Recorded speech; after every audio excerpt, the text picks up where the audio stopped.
Oke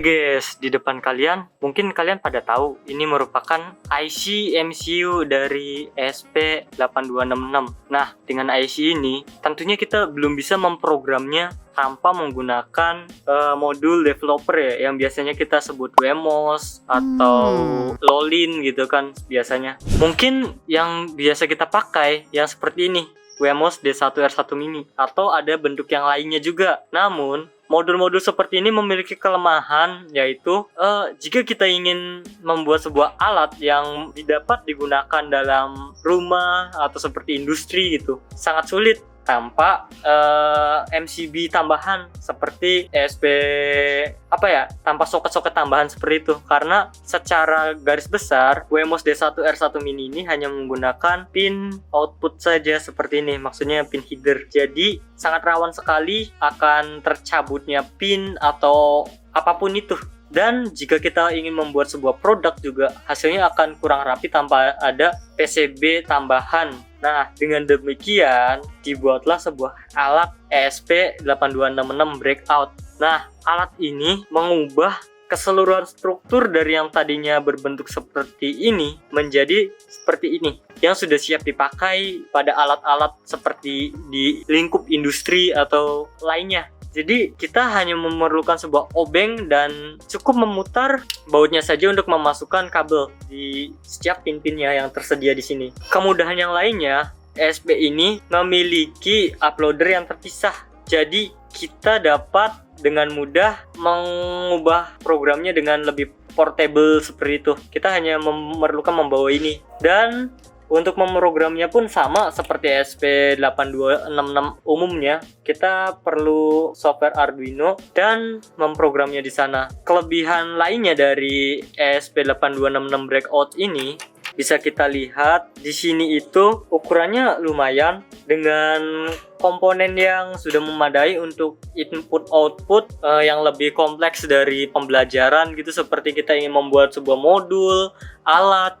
Kita tentunya memerlukan sebuah soket konektor, atau dengan kata lain kita memerlukan soket tambahan. Namun dengan ESP Breakout ini sudah tersedia dalam satu buah board ya. Nah, di sini sudah terdapat pin-pinnya juga. Nah, bisa dilihat di sini ada GND, dan ini pin input outputnya atau GPIO-nya. Dan di sini positif, dan ini GPIO-nya. Nah, dengan controller ini atau ESP8266 Breakout ini memberikan kemudahan yang lebih dalam pembuatan alat, atau ingin menuangkan ide-ide kita menjadi sebuah alat yang nyata seperti itu.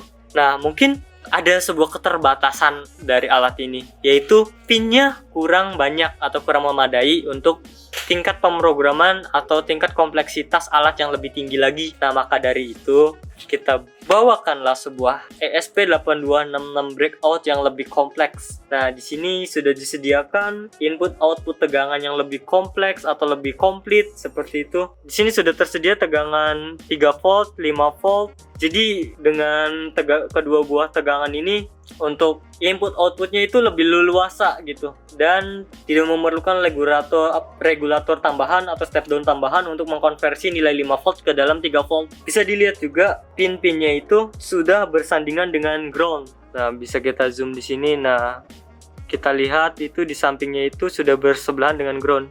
Misalkan ini IO4 bersandingan dengan ground, IO5 bersandingan dengan ground.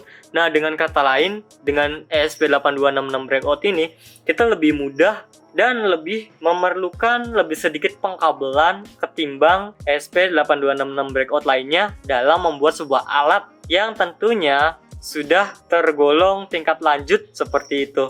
Sama seperti sebelumnya, uploadernya itu terpisah. Jadi kita akan lebih portable dan leluasa dalam menguploadnya juga, tanpa harus seperti WMOS. Kalau kita lihat secara seksama, WMOS ini memiliki IC CH340 yang onboard. Maka dari itu kita akan memerlukan biaya lebih dalam membuat alat jika IC-nya, uploadernya itu onboard semua. Maka dari itu kita desain uploadernya secara terpisah agar pengeluaran dan penguploadannya lebih mudah seperti itu. Dengan begini kita berharap akan bertambahnya alat-alat desainan baru oleh para mahasiswa Indonesia atau alat-alat yang dibuat oleh Indonesia itu sendiri. Dengan kata lain, kita dapat memproduksi sebuah alat dalam negeri dengan lebih rapi lagi dengan adanya ESP8266 Records itu sendiri. Mungkin cukup saja untuk review saya tentang ESP8266 Breakout. Kurang dan kurangnya mohon maaf. See you next video.